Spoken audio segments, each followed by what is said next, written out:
오늘 본문의 말씀을 중심으로 해서 우리의 기쁨이라는 제목으로 말씀을 나누고자 합니다. 본문 20절 말씀을 가보시면은 바울이 데살로니가 교인들을 이렇게 표현합니다. 너희는 우리의 영광이요 기쁨이니라. 자, 바울이 너희 즉 데살로니가 교인들의 존재를 어떻게 생각하고 있었는지를 잘 보여줍니다. 한마디로 바울에게 너희 즉 데살로니가 교인들은 기쁨의 존재였다는 거죠. 기쁨의 존재. 우리는 이것을 관계적 기쁨이다 이렇게 말할 수 있습니다. 관계적 기쁨이다. 현재 우리는 불가피하게 사회적 거리두기 또는 물리적 거리두기에 참여하고 있습니다. 근데 사실 이 거리두기라는 것이 인간에게 있어서 얼마나 어려운 일인지 우리는 실감하고 있습니다. 존재적으로 거리두기는 사실상 힘든 일입니다. 긍정심리학의 대표자인 심리학자 에드 디너와 마틴 셀리그만 아주 유명한 사람들입니다. 그 두 사람이 아주 행복한 사람들과 덜 행복한 사람들의 그룹을 비교 관찰을 했는데 그 두 그룹의 유일한 차이가 무엇이냐?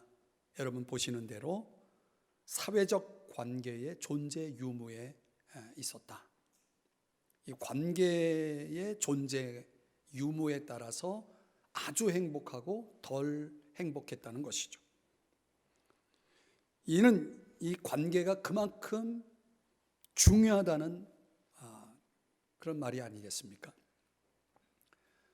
이 프랜시스 베이컨이라고 하는 사람은 의미 있는 관계를 통해서 사람들은 기쁨은 2배가 되고 슬픔은 반절이 된다라는 말을 했습니다. 그렇기 때문에 우리는 정말 관계라는 것을 소중히 여겨야 되고 또 우리가 그 관계 속에서 기쁨을 만끽해야 합니다.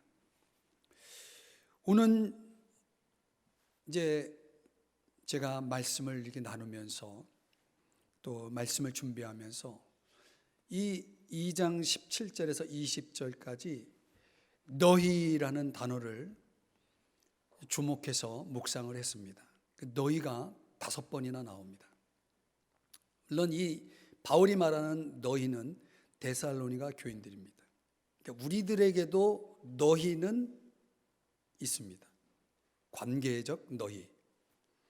그래서 바울이 기쁨의 존재로 여겼던 너희를 묵상을 하면서 저는 우리 안에 기쁨의 관계에 대한 교훈을 함께 살펴보고자 합니다. 우리가 바울처럼 어떻게 하면 이런 너희와 기쁨의 관계를 지속적으로 풍성하게 누릴 수 있을까? 3가지의 단어를 우리가 기억해야 합니다. 첫 번째는 열정, 두 번째는 분별, 세 번째는 소망입니다. 이 관계를 풀어감에 있어서, 관계를 이루어 나감에 있어서 우리에게 꼭 실천되어야 할 3가지 키워드입니다. 열정, 분별, 소망. 하나씩 함께 생각해 보겠습니다. 첫 번째는 만남의 열정을 더 가지라는 겁니다. 만남의 열정을 더 가져라. 기쁨의 관계를 이루어 나감에 있어서 먼저 생각해야 될 것은 우리의 마음입니다. 마음이 중요합니다. 17절 말씀해 보시면 형제들아 우리가 잠시 너희를 떠난 것은 얼굴이요 마음은 아니니, 여기 마음이라는 단어가 나옵니다. 너희 얼굴 보기를 열정으로 더욱 힘썼노라. 자, 바울이 말하기를 우리가 잠시 너희를 떠난 것은 얼굴이요 마음은 아니니라고 말하고 있습니다. 자, 여기서 주목할 것이 떠나다라는 단어인데요, 교제로부터 떼어놓다라는 그런 단어입니다.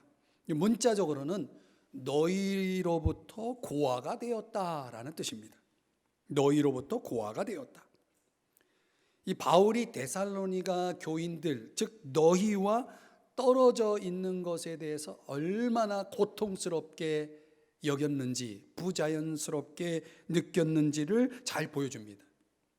그리고 이 떠남이라는 단어의 의미 속에서 우리는 바울이 너희를 얼마나 그리워하고 있었는지를 시사합니다. 마음은 아니니라는 이 표현 또한 깊은 애정을 담고 있습니다. 바울이 비록 몸은 함께 있지 않았지만 결코 마음은 멀어져 본 적이 없는, 마음은 멀어진 적이 없는 그런 자신을 고백하고 있는 것입니다. 이런 마음이 잘 반영된 표현이 17절에 바로 이겁니다. 너희 얼굴 보기를, 마음만 있는 것이 아니라 너희 얼굴 보기를 열정으로 더욱 힘썼노라. 이 세 가지 단어를 동원합니다. 너희 얼굴 보기를 열정으로, 열정이라는 건 크게 열망하다라는 단어입니다. 더욱, 이거는 과도하다라는 뜻을 가진 단어입니다. 힘썼노라, 이건 열심히 노력하다라는 뜻입니다. 이 단어들을 종합해 보면 바울이 얼마나 너희 그들에게로 돌아가려는 노력을 끊임없이 했는지를 알 수가 있습니다. 마음만 있다고 되는 건 아닌 것 같아요. 관계는 마음에서 시작되지만 이 마음이 표현되어야 되는 거죠. 반영되어지는 거죠. 이 끊임없는 노력, 어떤 노력이요? 그들에게 돌아가려는 노력. 그래서 여러분 이런 말이 있잖아요. 사람이 서로 안 보면 멀어진다는 말. 그래서 그런지 우리 성도님들이 좀 낯설다는 느낌이 든다는 거예요. 한 달 좀 넘게 안 봤는데 되게 반갑기도 한데 우리 교회 처음 방문한 분 같은 느낌. 안 보면요 어쩔 수 없는 것 같아요. 마음이 멀어진다.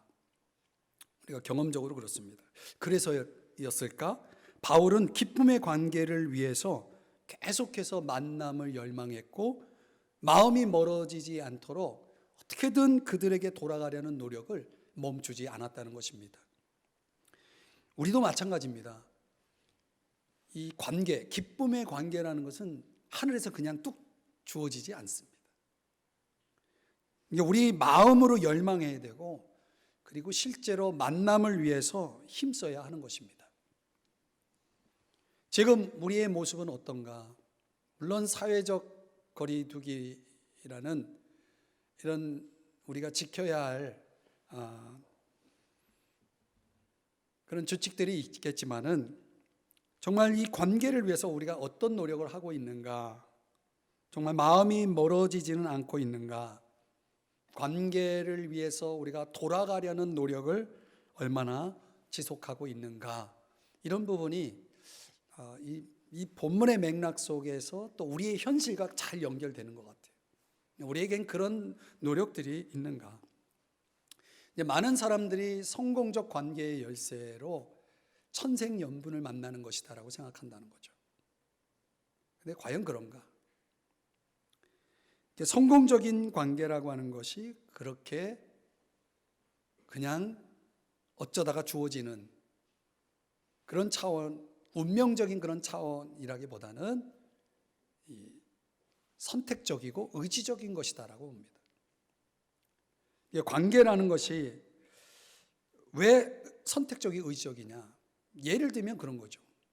우리가 예를 들어서 어떤 사람이 좋은 직장에 취직을 했습니다.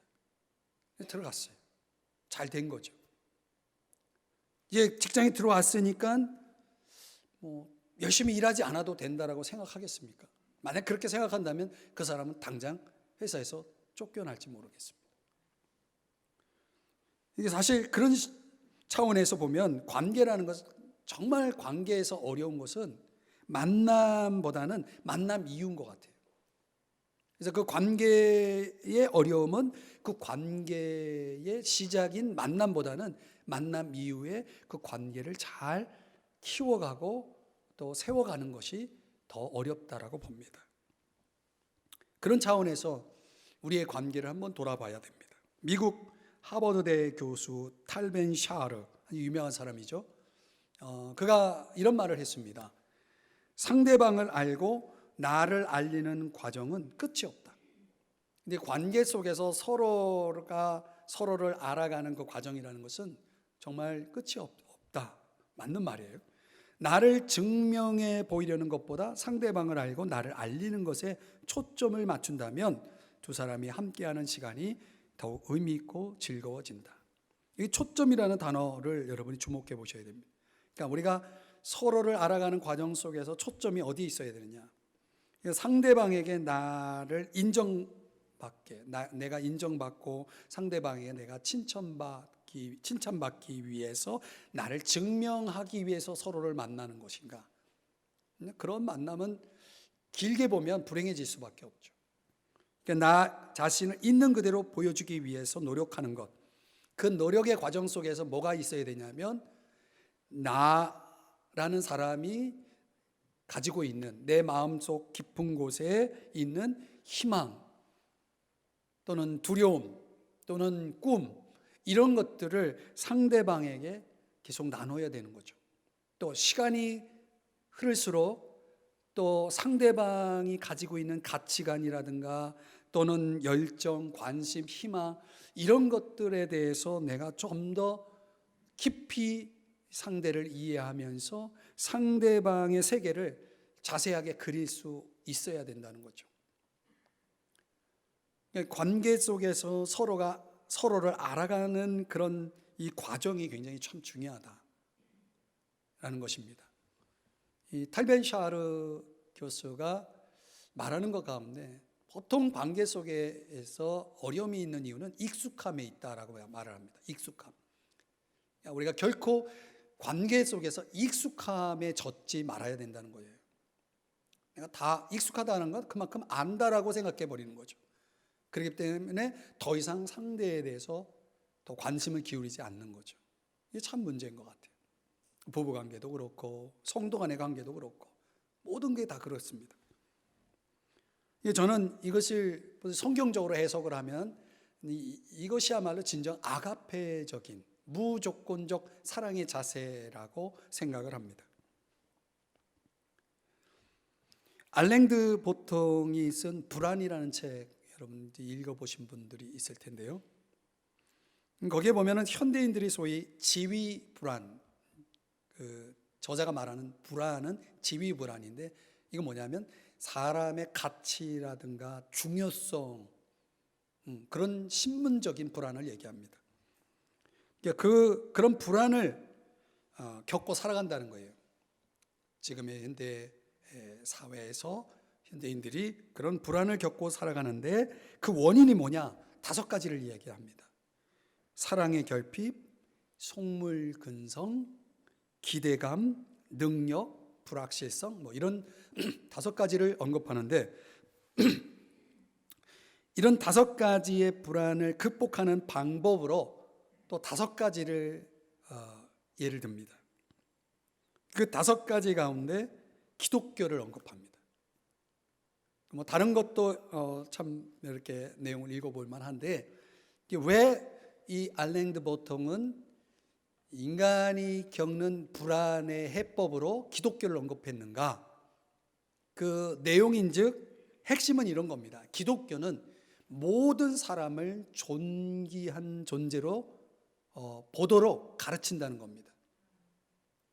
그렇지 않습니까? 모든 사람이 죄를 범하였음에 그 모든 사람에게 죄를 적용하잖아요. 또 하나님이 세상을 이처럼 사랑하사 모든 사람을 사랑하는 것으로 또 성경은 말씀하고 있잖아요. 기독교는 모든 인간이 존귀한 존재라는 가르침을 주면서 평범한 사람, 평범한 삶을 어둡게 보지 않는다는 거죠. 우리 사회 속에 소위 말하는 실패자들, 이름 없는 사람들, 무명인들, 자격 없는 사람들, 이런 사람들을 아주 무시하고 아주 천대하고 이런 사회적 어떤 문화, 사회적 인식, 그런 것들이 존재할 수 있는데, 기독교는 그런 모든 사람들을 다 아우러서 공존의 가치를 주장한다는 거죠. 공존의 가치. 그래서 서로를 소중하게 여기도록 이끈다라는 차원에서 그 알랭드 보통은 기독교를 불안의 해법으로 제시를 하고 있더라고요. 저는 이런 현대 물질주의나 이런 자본주의 사회 속에 살아가는 사람들은 다 저마다 나름의 불안을 가지고 살아간다고 했을 때, 이 불안에 대한 해법으로 그가 기독교를 제시한 그런 내용은 다 뭐 성경적이라고 말할 수 없지만은, 제가 볼 때에는 그런 맥락에서 보더라도 인간관계에 있어서 기독교는 아주 탁월하고 우월한 대안이다, 이렇게 말할 수 있는 것 같아요. 자, 오늘 우리가 기쁨의 관계를 어떻게 우리가 개발하고 발전시키고 또 풍성하게 누릴 수 있느냐라고 하는 것을, 그런 묵상을 하면서 첫 번째로 바울이 우리에게 보여주는 것은 우리의 마음을 지켜야 된다. 더 나아가서 열정을 불태워야 된다. 만남의 열정, 만남을 위한 노력, 이것이 중요하다. 이것을 여러분들에게 말씀드리는 거예요. 우리 기독교가 자랑할 수 있는 최고의 메리트는 어쩌면 관계다. 공존의 가치를 추구하는 그런 관계, 모두를 소중히 여기는 관계, 그런 관계 속에서 기쁨을 추구할 수 있는 저와 여러분이 될 수 있기를 주의 이름으로 축복합니다. 두 번째로, 우리가 이 기쁨의 관계를 발전시키기 위해서, 풍성히 누리기 위해서는 사탄의 방해를 분별해야 합니다. 해가 지면 어둠이 짙듯, 어둠이 찾아오듯 인간관계는 종종 위기를 겪습니다. 모든 관계 속에는 위기가 꼭 옵니다. 특별히 영적인 차원에서 그 위기를 들여다 볼 수 있어야 한다는 거죠. 18절 말씀해 보면, 그러므로 나 바울은 한 번, 두 번 너희에게 가고자 하였으나 사탄이 우리를 막았도다. 여기 한 번, 두 번 너희에게 가고자 하였으나 라고 바울이 말하고 있습니다. 적어도 바울은 데살로니가로 돌아가려는 두 번의 시도를 합니다. 성경에 보면 두 번의 시도를 합니다. 그런 계획과 그리고 그 실행이 두 번에 걸쳐서 있었지만은 다 실패로 끝납니다. 여기서 18절을 보시면 뭐뭐 하였으나라는 단어가 나옵니다. 이게 우리말에는 크게 의미를 갖고 있지 않지만, 이 하였으나라고 하는 이 단어, 델로라는 단어가 굉장히 중요한 단어입니다. 무슨 뜻이냐면, 무언가를 열망하다, 원하다, 결심하다, 무엇을 마음에 두다, 또 한편으로는 즐기다라는 뜻도 가지고 있습니다. 이 델로라는 단어가 가지고 있는 이 즐김, 이것은 바울이 이 단어를 사용하고 있다라고 하는 것은 이 단어 속에 바울이 데살로니가로 돌아가려는 그 가고자 하는 열망이 얼마나 강했는지를 보여주는 단어입니다.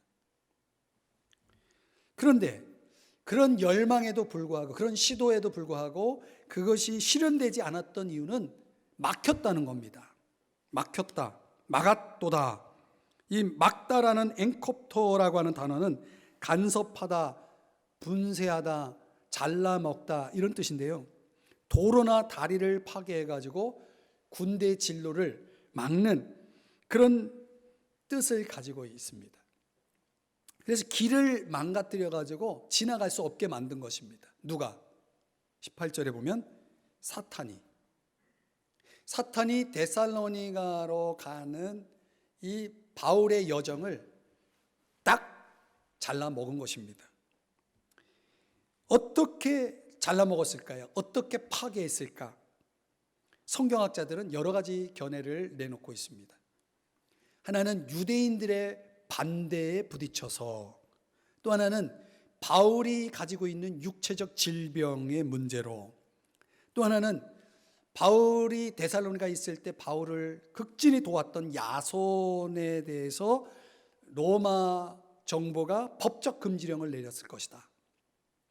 바울이 만약 다시 데살로니가로 온다면 너에게 아주 심한 벌을 주겠다라고 야손에게 협박, 소위 말하는 협박을 한 거죠. 그 사실을 바울이 알 때 내가 데살로니가로 가면 야손에게 어려움이 있을 거라는 이런 사실을 안다면 바울이 쉽게 가기가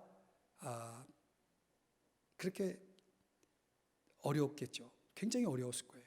그렇기 때문에 어떤 면에서는 굉장히 가장 설득력 있는 부분일 수도 있겠다 싶어요.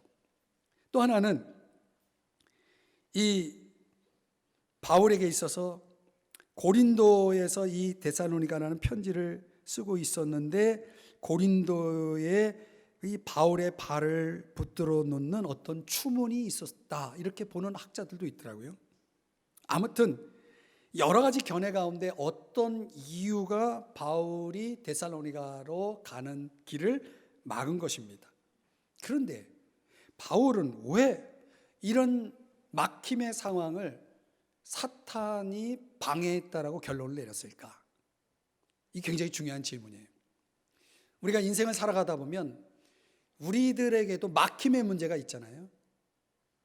내가 어떤 일을 하려고 했을 때 그것이 막혔다라고 그러면 이 막힘의 문제를 우리가 어떻게 해석을 하느냐에 따라서 우리의 인생의 방향이 달라질 수 있는 거죠. 굉장히 중요한 질문이라고 봐요. 왜 바울은 이것이 사탄이 방해했다라고 결론을 내렸을까? 저는 이제 몇 가지로 그 가능성을 생각해 봤어요. 첫 번째는 기도 응답이다. 바울은 기도의 사람이기 때문에 이런 막힘의 문제를 놓고 하나님께 기도했을 거라고 봐요. 근데 그거를 하나님께서 이런 사탄이 방해하고 있는 것을 보여주는 일종의 기도 응답의 결과로서 이런 판단을 내렸을 것이라고 보는 거죠. 또 하나는 바울이 시간이 지나서 과거를 되돌아보면서 그 성찰을 통해서 결론을 내렸을 것이다. 종종 우리가 우리의 과거를 돌아보면서 그때 그래서 그랬구나라고 우리가 깨달아지는 것들이 있잖아요. 그런 차원이죠. 또 하나는 바울이 복음의 입장에서 영적인 분별을 했을 것이다. 이것이 복음의 진보를 위한 것이냐 복음의 방해인가라는 것을 놓고 영적으로 분별을 했을 것이다. 그러니까 사탄은 복음이 전해지는 것을 좋아하지 않잖아요. 방해하죠. 하나님의 일을 방해하죠. 하나님이 기뻐하는 일을 우리가 하려고 하면 사탄은 막잖아요. 그런 걸 영적으로 분별을 했을 것이다 라고 보는 겁니다. 궁극적으로는 어떻든 사탄이 역사에도 사탄도 하나님의 주권 아래에 있기 때문에 하나님의 허용적인 뜻 안에서 이런 막힘의 상황들이 일어나고 있다고 바울은 내적으로는 그렇게 결론을 내렸을 것이 분명합니다. 어떻든 본문에서는 사탄이 막았다라고 결론을 내린 겁니다. 여러분, 이것을 우리에게 적용해 보면 오늘날 우리에게도 막힘의 문제가 있지 않습니까? 여러분들 그 막힘이 왜 막혔는지 분별하고 계시나요? 사탄은요, 우리의 관계 속에도 이런 방해를 하고 있다는 걸 아셔야 됩니다. 사탄의 역사는 지금도 계속되고 있는 겁니다. 하나님이 기뻐하는 것을 사탄은 좋아하지 않습니다.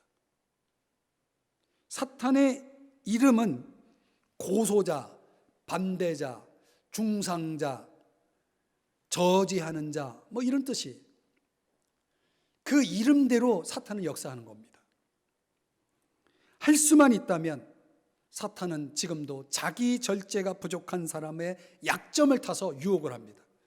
고린도전서 7장 5절의 말씀을 보면 너희가 절제 못함으로 말미암아 사탄이 너희를 시험하지 못하게 하려 함이라.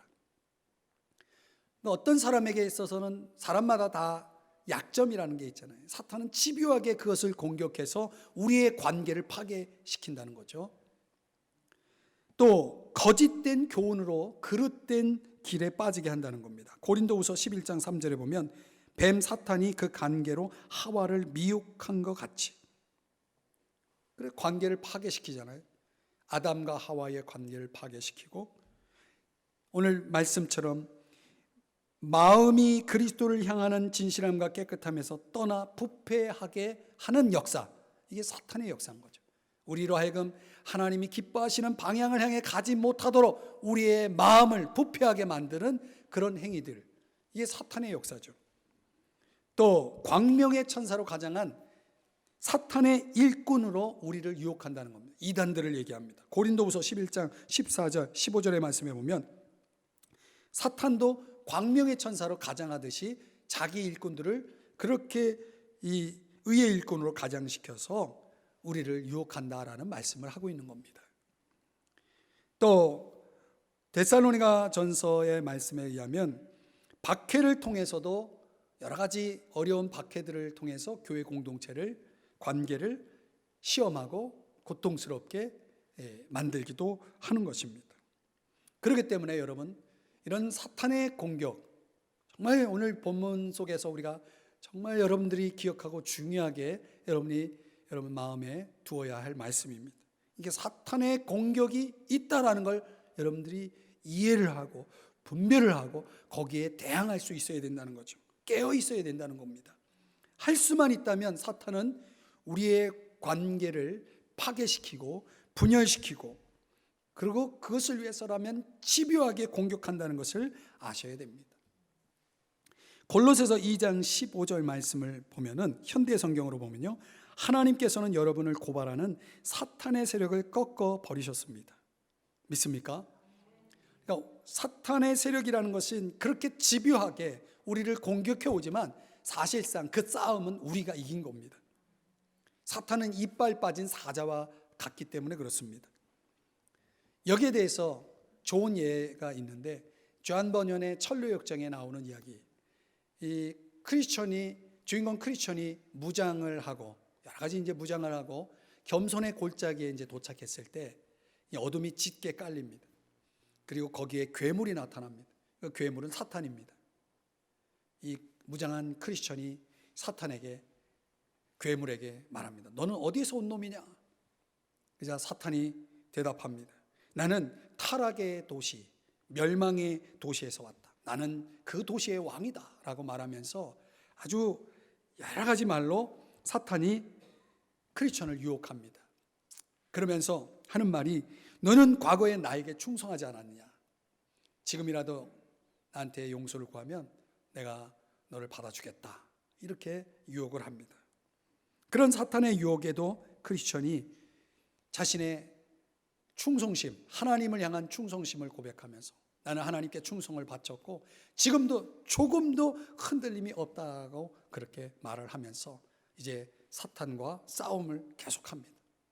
얼마나 치열했는지 크리스천이 여러 부상을, 심한 부상을 입고 그런 싸움을 하는 중에 전쟁이 어떻게 되었을까요? 하나님의 도우심으로 크리스천이 이기고 사탄은 도망을 갑니다. 그때 이 크리스천의 손에 신뢰할 만한 검이 하나 꼭 쥐어져 있었습니다. 이 검이 뭡니까? 말씀이었어요. 말씀. 그리고 사탄과 싸우면서 입은 심한 부상은 생명나무의 잎사귀를 통해서 깨끗하게 치유가 되어진다는 그런 내용이 이 천루역정에 소개되어 있습니다. 저는 기쁨의 관계를 지속하고 우리가 이런 관계를 풍성히 누려나가기 위해서 저와 여러분에게 뭐가 있어야 되냐? 이런 싸움이 있어야 된다는 거예요. 이런 싸움. 그래서 이 싸움은 결국은 우리가 이기는 싸움이에요. 하나님이 도우시고 사탄은 이빨 빠진 사자이기 때문에 우리에게 전혀 위협적이지 않아요. 그렇기 때문에 우리가 이런 것들을 잘 분별할 수 있다면 우리는 반드시 극복할 것이고 승리할 것입니다. 그 십자가의 승리를 확신하고 단호하게 사탄의 방해를 물리침으로 기쁨의 관계를 풍성히 누리시기를 주의 이름으로 축복합니다. 세 번째는 주님의 재림을 소망해야 합니다. 주님의 재림을 더욱 소망해야 합니다. 19절에 가보면 우리의 소망이나 기쁨이나 자랑의 면류관이 무엇이냐? 그가 강림하실 때 우리 주 예수 앞에 너희가 아니냐? 여러분, 바울이 데살로니가 교인들과의 기쁨의 관계를 생각하면서 어디에 초점을 두었는지 잘 보세요. 그가 강림하실 때, 여기에 초점을 두고 있습니다. 바울에게 있어서 관계는 이 세상 삶으로 끝나는 게 아닙니다. 주님이 재림하신 이후에도 계속 연장되는 관계라는 것을 말하고 있는 것입니다. 영원히 이어지는 관계, 아시나요? 그래서 바울이 데살로니가 교인들을 향해서 이런 수사학적 질문, 수사학이라는 것은 이미 답을 다 알고 있는 그런 차원의 질문을 얘기하는데, 수사학적 질문을 던지고 있어요. 이게 뭐냐면 우리의 소망이 무엇이냐? 바울의 소망이 뭐겠어요? 바울이 영적으로 낳은 자녀들, 데살로니가 교인들이 잘 자라주는 거 아니겠습니까? 여러분, 부모의 마음이 그렇지 않습니까? 부모에게 자녀는 전부 아닙니까? 그 자녀들이 정말 건강하게 잘 자라주고 잘 성숙하게 그렇게 성장하는 것들을 보면서 기쁨을 느끼지 않습니까? 우리의 소망이 무엇이냐라고 말할 때 바울이 데살로니가 교인들, 그 너희를 향해 가지고 있는 이 영적 부모로서의 그 소망을 깊이 표현하고 있는 것이죠. 우리의 기쁨이나 자랑의 면류관이 무엇이냐? 이 데살로니가 교인들의 현재와 미래의 모습을 보면서 또 기대하면서 장차 하나님 앞에 그들이 서게 됐을 때 그 기쁨, 더 나아가서 그날 주님이 재림하신 그날 나의 소망인 나의 기쁨인 저 데살로니가 교인들이 하나님 앞에 섰을 때 그때 하나님께서 바울 나에게 주실 자랑의 면류관을 생각하는 그 기쁨, 소망의 기쁨, 이 자랑의 기쁨이 여기서 지금 녹아져 있는 것입니다. 이 고백 속에 녹아져 있는 것입니다. 고린도전서 9장 25절에 보면 이기기를 다투는 자마다 모든 일에 절제한다라고 말하고 있습니다. 바울은 이 기쁨 때문에, 바울은 이 승리 때문에, 이 자랑 때문에 모든 일에 절제하고 있었던 것입니다. 바울의 인생 속에서 정말 중요한 승리, 정말 중요한 상은 뭡니까? 그것은 돈이 아니고 특권이 아니고 명예가 아니고 바로 데살로니가 교인들이었다는 것입니다.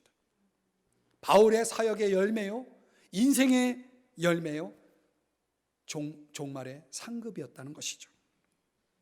저는 우리가 이 세상에서 우리가 갖고 있는 인간관계가 바로 그와 같다고 봅니다. 이 세상 삶으로 끝나는 관계가 아니라는 거죠. 예수님이 재림하셔서 그 관계가 계속 영원히 지속되는 그런 관계로 우리가 소망한다면 지금 우리의 관계 속에서 우리는 얼마나 더 소중히 여기고 얼마나 더 진지하게 그 관계 속에 임하겠습니까? 여러분, 하나님께서 우리에게 어떤 삶을 맡기셨더라도 저와 여러분의 가장 큰 기쁨, 가장 큰 상은 바로 여러분 옆에 있는 분이 되기를 바랍니다. 우리 안에 예수 그리스도를 믿고 함께 성장하고 있는 성도들, 그들이야말로 우리의 진정한 소망이고 기쁨이고 자랑일 수 있다는 것, 그것이야말로 영원한 가치를 지니고 있다는 것을 우리는 깨달아야 합니다. 그래서 히브리 기자는 히브리서 10장 23절 이하에서 이런 말을 하고 있는 것입니다. 현대어 성경으로 읽어드리면 지금 우리는 구원의 희망을 가지고 기다리고 있습니다 라고 말합니다. 이 구원은 우리의 것이라는 사실을 누구에게나 우리가 말할 수 있다는 것이에요. 그리고 하나님이 말씀하신 것은 반드시 실행할 것이라고 하는 것에 대해서 그것을 확신하고 있습니다. 그리고 24절에 보면은 하나님께서 우리에게 베풀어 주신 모든 일에 응답함으로 우리는 서로 돕고 친절히 대하면서 그러면서 선한 일에 힘써 행하자고 말합니다. 그리고 25절에 가서 우리가 잘 아는 말씀이죠. 어떤 사람들처럼 교회에 모이는 일을 게을리해서는 안 된다고. 주님이 오실 날이 가까웠다고. 서로 더 격려하고 충고하면서 모이라고 그렇게 촉구하고 있는 것입니다. 이것이 소망을 가진 자들의 액션이고, 이 소망을 가진 자들의 관계입니다. 여러분, 우리에게 너무나 귀한 존재, 영원한 기쁨의 관계가 우리에게 있습니다. 이런 소망으로 우리가 서로를 격려하고 돕고 또 하나님 기뻐하시는 기쁨의 일들을 이루어 나갈 수 있었으면 좋겠습니다. 그래서 저는 우리가 이렇게 고백할 수 있어야 된다고 봐요. 여러분들에게 두 가지 멘트를 드리고 싶어요. 한번 따라 하실까요? 당신이 저의 상급입니다. 당신은 저의 소망입니다. 여러분 아십니까? 우리가 주님 앞에서 어떤 평가를 받을지를 결정하는 기준이 바로 관계라는 것. 당신이 저의 상급이고 저의 소망입니다. 그래서 우리는 이 기쁨의 관계를 소중히 여기면서 주님이 재림하실 그때까지 그 재림의 소망 가운데서 우리의 기쁨이 최고의 절정에 이르는 그날까지 우리는 현재적으로 기쁨의 관계를 잘 가꾸어 나가야 한다는 것입니다. 말씀의 결론을 맺으면서 여러분, 이런 말이 있어요. 뜨내기도 단골 대접하면 단골이 된답니다. 반대로 단골도 뜨내기 대접하면 뜨내기가 된대요. 사람은 내가 대접하기 나름이라는 거죠. 여러분, 우리의 관계가 서로를 뜨내기 취급해서 되겠습니까?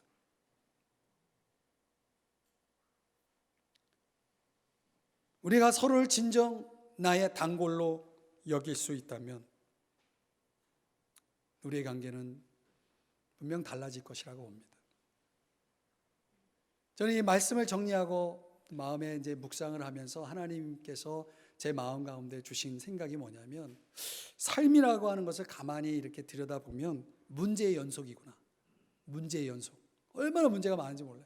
문제를 하나 해결하면 또 문제가 오고, 그죠? 그래도 우리는 그 많은 문제 속에서도 살아가잖아요. 그렇죠? 그런데 삶을 더 깊이 들여다보면 문제의 연속이 아니라 관계의 연속이라는 걸 알 수 있어요. 관계의 연속.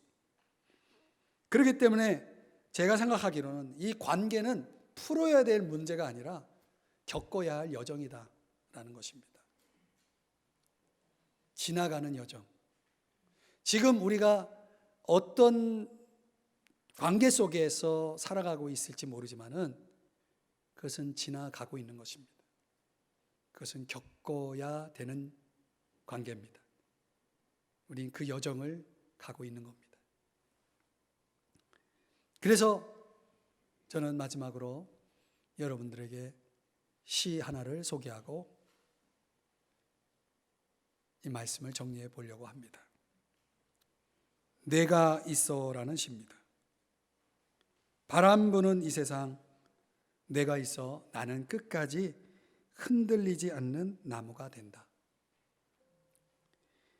서로 찡그리며 사는 이 세상, 내가 있어 나는 돌아앉아 혼자서도 웃음 짓는 사람이 된다. 고맙다. 기쁘다. 힘든 날에도 끝내 살아남을 수 있었다. 나태주님의 시입니다. 우리도 이렇게 고백할 수 있었으면 좋겠어요. 이 말씀 묵상의 연장 속에서 이렇게 말할 수 있었으면 좋겠다. 내가 있어서 흔들리지 않을 수 있었다. 내가 있어서 웃을 수 있었다. 내가 있어서 참 고맙다. 참 기쁘다. 이게 기쁨의 관계가 아니겠습니까? 오늘 바울처럼 우리가 살아가면서 이런 기쁨의 관계를 경험하고 누릴 수 있다면 그것이 하나님이 우리에게 바라시는 삶이기도 하기에 오늘 정말 지금의 우리 상황에서 아주 적절한 본문이고 이 말씀을 우리에게 주심으로 인해서 우리는 이제 여러분들의 인생의 장을 이 기쁨의 관계로 가득 채워나가는 그런 도전을 하나님이 우리에게 주시고 있다라고 봅니다. 만남의 열정, 그것을 계속 불태우시기 바랍니다. 여러분, 우리의 관계를 파괴하려는 사탄의 방해를 반드시 분별하고 극복하셔야 되는 겁니다. 더 나아가 우리의 영원한 관계, 그 기쁨의 관계를 영원히 이어갈 수 있기 위해서 우리는 주님의 재림을 더욱 소망하면서 살아야 할 것입니다. 그랬을 때 우리가 이런 걸 실천하면서 우리 주변을 돌아보면 그들은 다 우리의 상급이고 우리의 소망이라는 것이죠. 우리 함께 이런 관계를 누리고 살아가기를 축복합니다.